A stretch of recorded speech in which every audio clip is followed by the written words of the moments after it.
Olá, meu nome é Bruno, sou nutricionista. Hoje vou falar um pouco sobre o leite. Recentemente eu assisti uma palestra de um médico falando sobre os malefícios do leite, né? Que o leite seria um veneno. Eu separei alguns argumentos que ele utiliza no vídeo, né? A palestra tem quase 1 hora, esses são os principais argumentos, tá? Vou falar brevemente aqui no vídeo. Caso vocês queiram se aprofundar, tem aqui no meu site, tá? Tem a postagem, tá mais completo, tá? E tem as referências bibliográficas, vocês podem estar lendo os estudos, tá? Primeiramente, ele utiliza o argumento de que somos a única espécie que toma leite de outra espécie, né? Somos os mamíferos, e toma leite quando adulto. A primeira coisa que a gente precisa entender, né, é qual a relevância desse argumento. Cientificamente, relevância nenhuma, porque desde quando a gente analisa os costumes alimentares dos outros mamíferos para dizer se o nosso está certo, né? Por acaso os mamíferos eles se alimentam do que tem disponível ou eles são PhDs em nutrição e sabem exatamente o que precisa comer para ser mais saudável? Porque se fosse assim, você não precisa mais procurar um nutricionista caso queira se alimentar de forma saudável. Você procura um biólogo e vai perguntar para ele o que os mamíferos costumam se alimentar. Tá? E também, se for levar ao pé da letra, né? Nós somos os únicos que consomem suplementação de ômega 3, consomem óleo de coco, leite de amêndoas, né? E eu nunca vi ninguém usando esse argumento para essas coisas também, né? Segundo ponto que ele cita na palestra, e que muitos médicos, né, ou até nutricionistas falam sobre que o leite não protege contra a osteoporose. Bom, isso é parcialmente verdade, tá? Geralmente eles colocam um gráfico de correlação, eles mostram que países que têm alto consumo de leite têm mais fratura, né, do quadril ou risco de osteoporose do que países que quase não consomem leite, tá? Bom, primeiro que teste de correlação nunca é um péssimo um péssimo método para você fazer uma diretriz ou fazer uma indicação sobre um alimento. Tá? Por quê? Porque ele analisa apenas duas variáveis, ele não analisa todo o contexto. Então, por exemplo, quando você vai comparar o consumo de leite dos americanos, né, do pessoal que mora nos Estados Unidos, com o Japão, você vê que o Japão quase não consome leite, né, derivados do leite, e eles também ingerem baixa quantidade de cálcio e tem pouca fratura do quadril. Mas por que isso acontece? Primeira coisa, quem consome leite, geralmente as pessoas são maiores, tá? Para cada copo de leite, dá uma média aí de 0,4, 0,5 centímetros a mais, tá? Então, se você consome leite, você vai ser uma pessoa maior. Tanto que se for ver a média da estatura do pessoal dos Estados Unidos com o Japão, é bem diferente. A média dos americanos, a altura dos homens, é de 1,77. Já dos japoneses é de 1,71. E para cada centímetro de altura a mais, o risco aumenta em 5%. Tá? Então, primeiro que, como os americanos são mais altos, o risco de ter uma fratura numa queda é maior. Segundo, os americanos são mais obesos, né, do que os japoneses. Os japoneses geralmente são pessoas mais magras. Então, isso também influencia, porque a maior massa, né, lembra da energia potencial gravitacional? Quanto maior a altura e maior a massa, maior a energia potencial. Mesma coisa que pensar nessa caneta aqui. Se eu jogo ela numa altura pequena, ela tem um impacto. Se eu jogo numa altura maior, o impacto é muito maior. Então, pessoas mais altas e com mais peso têm maior risco de fratura do quadril numa queda. Outro ponto. Os japoneses geralmente dormem no chão, em tatames, assistem televisão, fazem suas refeições agachados, né? Então isso já influencia na força da perna. Então o idoso japonês tem a maior força na perna, maior equilíbrio, coisa do que o pessoal dos Estados Unidos, os americanos, não tem. Segundo que o japonês também tem muito japonês acamado, né? Muito mais do que nos Estados Unidos proporcionalmente. Então, se o cara está acamado, né, a chance dele cair é menor. Então, são diversas variáveis que tem que ser analisada e que ninguém fala disso quando mostra o artigo de teste de correlação. Você pode ver todos os países asiáticos que eles citam, toda a estatura média desses habitantes são bem menores, né? Então, e a gente sabe que a altura, como eu falei agora há pouco, aumenta, quanto maior a pessoa, maior o risco de fratura do quadril, numa queda, tá?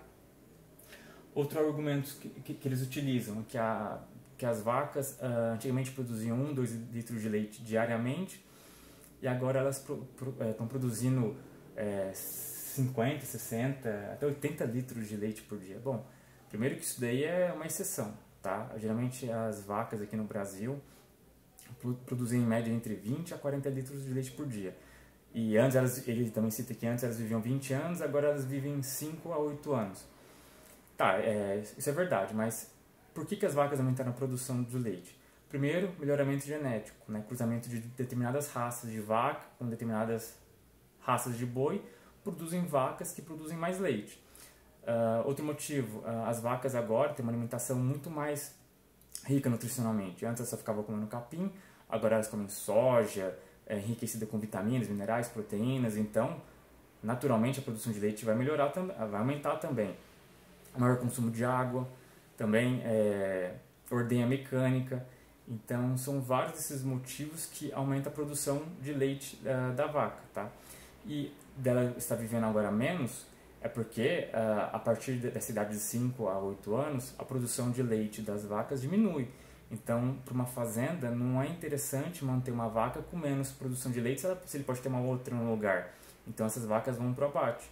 Tá? Além também do que quanto mais velha a vaca, pior a qualidade da carne. Então, também não é interessante esse cara mantendo vacas para corte muito velhas. Esse argumento seria válido se a pessoa fosse vegetariana, né? Dizendo que as vacas vivem menos e tal. Agora, a pessoa que come carne utilizar um argumento desse é um pouco estranho, porque boi para corte não vive 18 meses, né? 2, 3 anos, vive no máximo um boi. Novilho, alguns meses. Então, quem tem a maior sobrevida dentro de uma fazenda é as vacas, tá? Nunca está vivendo pouco, tá? É porque não é que diminui a expectativa de vida dela por causa do aumento da produção de leite, tá? É porque vai para o abate mesmo, tá? Outro argumento que utiliza é que no iogurte, no leite tem antibiótico e a pasteurização mata suas bactérias boas. Bom, isso é mentira, tá? Primeiro, antibióticos até tem, pode ter, tá? Mas via de regra, né, pela nossa legislação, quando uma vaca vai tá com mastite, alguma outra infecção e precisa tomar um antibiótico, após completado, né, os dias de antibiótico, tem que dar um dia a mais, uma pausa na ordenha das vacas, para justamente o antibiótico não estar saindo no leite da vaca, tá? Então, se você for analisar aí, o teor de antibiótico nos leites, é praticamente mínimo, tá? Em relação à utilização de hormônios nas vacas, aqui no Brasil isso é proibido. Nenhum animal que vai para corte pode utilizar algum tipo de hormônio, tá? Então isso de hormônio é um mito sem cabimento algum. Até porque aqui no Brasil ela não compensaria utilizar esse tipo de hormônio que é caro, tá? É em dólar. Ele também diz que a Universidade de Harvard tirou o leite da refeição, porque eles chegaram à conclusão que faz mal. Tá? Isso é mentira. Se vocês entrarem no site de Harvard, eu tenho até a imagem aqui, aqui no Eating Plate, eles dizem para limitar o consumo de leites e derivados a 1 a 2 porções diárias. Nunca disseram para tirar o leite da alimentação. Inclusive, um dos maiores pesquisadores de leite do mundo, que é o Walter Willett, ele é professor, ele é médico, né, fisiologista, professor de nutrição lá em Harvard, foi coordenador, né, do departamento por 28 anos, se eu não me engano. Ele toma leite, né, como os derivados do leite. E se fizesse mal, o maior pesquisador do mundo não estaria consumindo nenhum derivado do leite, tá? Ele diz que grama por grama a couve tem mais cálcio do que o leite. Tá? Se você olhar a tabela TACO, que tem as informações nutricionais, é uma tabela da Unicamp, isso é verdade, mas qual que é mais fácil? Consumir 200 gramas de couve ou 200 gramas de leite? Né? Leite você toma em 2 segundos, se você quiser. Além do que leite é barato, se encontra em qualquer lugar, na padaria, no supermercado. Você consegue guardar na geladeira, se você comprar ao longa vida dura muito mais tempo. Então, é muito mais prático, tá? Consumir o leite do que comer a couve. Mas você pode, se você não quer tomar leite por qualquer motivo, você pode estar substituindo o leite por outro tipo de alimento que tenha cálcio, tá? Aí eu falei aqui da pasteurização, mas eu não... Você tem o argumento, mas eu não falei. A pasteurização, os leites que você compra refrigerado, geralmente na padaria, no supermercado, a pasteurização dele mata apenas as bactérias patogênicas, tá? As bactérias boas, elas continuam lá ainda. Já o leite longa-vida, que é aquele UHT, ele passa por um processo chamado temperatura ultra alta, né? Na pasteurização, que seria uma esterilização comercial. Nele mata todo o tipo de bactéria, as patogênicas e as bactérias boas também. Por isso que ele consegue viver 6 meses, ou 4 meses, depende do leite, aí nas prateleiras do mercado. Mas eles não têm conservante, tá? Você pode olhar os ingredientes lá. No máximo que ele vai ter é estabilizante, por causa que ele é homogeneizado, né? As gorduras são quebradas em partículas menores, para não ficar formando nata. Tá? Mas não tem conservante em nenhum tipo de leite que é comercializado. E estudos demonstram, é outro argumento que ele utiliza, que estudos demonstram que o leite de vaca não protege o ser humano contra fraturas ósseas. Eu comecei falando sobre isso, né? Mas o estudo de Harvard mostrou que homens que consomem leite têm um risco um pouco maior de fratura, né? Mesmo excluindo aquelas variáveis de altura, peso, fumo, essas coisas. E por quê? Eles levantam a hipótese que seja pela vitamina A, tá? Pelo retinol e não pelo beta-caroteno, que a maior quantidade de consumo de vitamina A, do retinol, diminui a densidade óssea, então que poderia estar causando também a osteoporose e a fratura. Além do que a gordura saturada também pode estar contribuindo com isso, justamente a gordura saturada que esse médico defende que o consumo não faz mal à saúde.